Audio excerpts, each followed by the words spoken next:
Hi friends! இப்ப நம்ம பாக்கியலட்சுமி சீரியலோட ரிவ்யூவ தான் பார்க்க போறோம். வாங்க வீடியோக்குள்ள போகலாம். இதுல ஃபர்ஸ்ட் சீன்லயே பாக்கியா இந்த மாதிரி கோபி செஞ்ச தப்ப ஒத்துக்கிட்டாங்கன்றத கேள்விப்பட்ட உடனேயே அவங்க போலீஸ் ஸ்டேஷனுக்கு போயிட்டு அவங்க கொடுத்த கேஸ வாபஸ் வாங்கிட்டு கோபிய பார்க்கறதுக்காக ஹாஸ்பிட்டலுக்கு வர, ஆனா அங்க இந்த விஷயம் எதுவுமே தெரியாத ஈஸ்வரியோ கோபிய கைது பண்றதுக்காக பாக்கியா தான் போலீஸ்காரங்கள அனுப்பி வச்சிருக்கான்னு சொல்லிட்டு ரொம்பவே அவங்க மேல கோவப்பட்டது மட்டும் இல்லாம அவங்களோட மனச ரொம்பவே காயப்படுத்துற மாதிரி பேசிடுறாங்க. அது மட்டும் இல்லாம அவங்களோட பசங்களான செழியனும், இனியாவும் கூட பாக்கியா என்னதான் சொல்ல வராங்கன்னு சொல்லிட்டு கொஞ்சம் கூட காதுலயே வாங்காம அவங்க பாட்டுக்கு அவங்களுமே பாக்கியாவ ரொம்பவே கஷ்டப்படுத்துற மாதிரி பேச, அப்ப இத கேட்டுட்டு பாக்கியா ரொம்பவே வேதனையோட யாருமே தன்னை புரிஞ்சுக்கலையேன்னு சொல்லிட்டு சோகத்தோட நின்னுட்டு இருக்க. அப்ப கரெக்டா போலீஸ்காரங்களும் இந்த மாதிரி அங்க இருக்கவங்க எல்லார்கிட்டயுமே கோபி மேல பாக்கியா கொடுத்த கேஸ வாபஸ் வாங்கிட்டாங்கன்ற விஷயத்த சொல்லிட்டு அங்கிருந்து கிளம்பி போறாங்க. அப்பதான் இந்த மாதிரி உண்மையாவே பாக்கியா என்ன பண்ணாங்கன்ற விஷயத்த தெரிஞ்சுக்கிட்டு நம்ம அவசரப்பட்டுட்டோமேன்னு சொல்லிட்டு நினைக்க ஆரம்பிக்கிறாங்க. ஆனா அதுக்கு முன்னாடியே யாருமே தன்னை புரிஞ்சுக்க வேண்டிய அவசியமே கிடையாதுன்னு யாருக்கிட்டயுமே ஒரு வார்த்தை கூட பேசாம அவங்க பாட்டுக்கு அங்கிருந்து தனியா கிளம்பி எப்பவுமே அவங்க சோகமா நிக்கிற இடத்துக்கு போயிட்டு நடந்தது எல்லாத்தையுமே யோசிச்சு பார்த்துட்டு கண் கலங்கி நின்னுட்டு இருக்காங்க. ஆனா இந்த பக்கமும் இந்த மாதிரி பாக்கியா பண்ணது எல்லாத்தையுமே கேள்விப்பட்ட கோபியோ தான் தரப்புல ஏதாவது ஒரு விஷயத்த பாக்கியாவுக்கு பண்ணியே ஆகணும்னு சொல்லிட்டு உடனடியா அவங்க பிரஸுக்கு கால் பண்ணி கூப்பிட்டு நடந்த விஷயம் எல்லாத்தையுமே சொன்னது மட்டும் இல்லாம லைவ் நியூஸ்ல பாக்கியா கிட்ட மன்னிப்பையுமே கேக்குறாங்க. அது மட்டும் இல்லாம அங்க இருக்க அவங்களோட பசங்க கிட்ட அவங்க இது வரைக்கும் அவங்கள தன்னோட பக்கம் இழுக்கிறதுக்காக என்னெல்லாம் பிளான் போட்டாங்கன்ற மொத்த உண்மையுமே சொன்னது மட்டும் இல்லாம, இத நான் பாக்கியா கிட்டேருந்து நீங்க பிரிஞ்சு வரணும்னு மட்டும் கூட பண்ணல. உங்க மேல எனக்கும் பாசம் இருந்துச்சு. அது உங்களுக்கும் தெரியணுன்றதுக்காக தான் பண்ணேன்.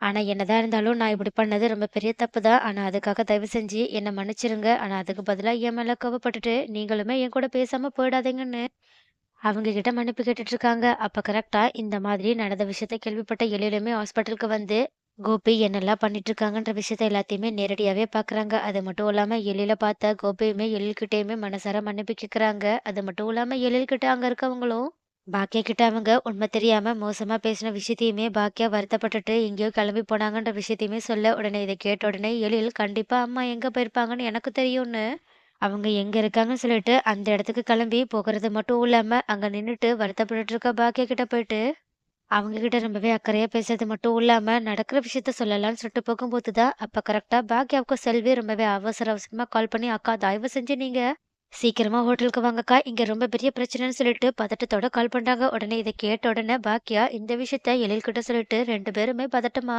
ரெஸ்டாரண்ட்ல என்ன பிரச்சனைன்னு சொல்லிட்டு பாக்குறதுக்காக போகிறது மட்டும் இல்லாம பாக்கியா மனசுக்குள்ளேயே மறுபடியுமே ஃபுட்ல ஏதாவது பிரச்சனையா, பொதுமக்கள் ஏதாவது பிரச்சனை பண்றாங்களா, இல்லைன்னா மறுபடியுமே யாராவது சொல்ற பேச்சை கேட்டுட்டு ஃபுட் சேஃப்டி ஆபீசர்ஸ் வந்து ஏதாவது பண்ணிட்டு இருக்காங்களான்னு சொல்லிட்டு பதட்டமா கிளம்பி அவங்களோட ரெஸ்டாரண்ட்க்கு போய் பார்க்கும்போதுதான் அங்க பொதுமக்கள் நிரம்பி வழிஞ்சிட்டு இருக்காங்க. அப்ப முதல்ல அவங்கள வெளிய இருந்து பார்த்த பாக்கியாவும் ஒருவேளை அவங்க போராட தான் வந்திருக்காங்கன்னு சொல்லிட்டு தப்பா புரிஞ்சுக்கிட்டு தயவு செஞ்சு எல்லாரும் அமைதியா இருங்க, யாரும் எந்த பிரச்சனையும் பண்ணாதீங்க, எந்த பிரச்சனைனாலும் என்கிட்ட பொறுமையா சொல்லுங்கன்னு சொல்லிட்டு பேச ஆரம்பிக்க, அப்போ கரெக்டா அங்க வந்த செல்வியும் அக்கா எதுக்காக இப்படி பேசிட்டு இருக்காங்கன்னு சொல்லிட்டு உடனடியா அவங்கள தனியா கூப்பிட்டு போயிட்டு ஏக்கா என்னக்கா பண்ணிட்டு இருக்கன்னு சொல்லிட்டு உரிமையோட கேட்க ஆரம்பிக்க, உடனே பாக்கியாவும் ஆமா ரெஸ்டாரண்ட்ல அவங்க எல்லாருமே பிரச்சனை பண்ண தானே வந்திருக்காங்க சொல்லு, ரெஸ்டாரண்ட்ல மறுபடியுமே ஃபுட் ஏதாவது சரியில்லையான்னு சொல்லிட்டு பதட்டமா கேட்க, உடனே இதை கேட்ட உடனேயே செல்வி சிரிச்சுக்கிட்டே ஏக்கா நீ இப்படியே இருக்க, முதல்ல வெளி உலகத்துல என்ன நடக்குதுன்றத கொஞ்சம் பார்க்கணும் அப்படின்னு சொல்லிட்டு அவங்களோட போன் எடுத்து கொடுத்து இங்க பாரு லைவ் நியூஸ்ல அந்த கோபி சார் என்ன பண்ணிட்டு இருக்காங்கன்னு கோபி லைவ் நியூஸ்ல கொடுத்த பேட்டியை எடுத்து போட்டு காட்ட, உடனே இதை பார்த்துட்டு பாக்கியா ரொம்பவே ஷாக் ஆகுறாங்க. அது மட்டும் இல்லாம செல்வி இந்த மாதிரி அந்த சாரே என்ன நடந்துச்சுன்ற உண்மையை சொன்னதுனால பொதுமக்களும் நம்மளோட ரெஸ்டாரண்ட்ல எந்த பிரச்சனையும் இல்லைன்றத தெரிஞ்சுக்கிட்டாங்க. அது மட்டும் இல்லாம இங்க தான் ஃபுட்டு ரொம்பவே குவாலிட்டியாவும் இருக்கு. அதே நேரத்துல விலையும் கம்மியா இருக்குன்னு எல்லாருமே நம்ம கடைய தேடி வர ஆரம்பிச்சுட்டாங்க. அது மட்டும் இல்லாம சோசியல் மீடியால கூட இந்த கடையில போயிட்டு ஃபுட் வாங்கி போறது ரொம்பவே ஃபேமஸ் ஆயிடுச்சாம்ல.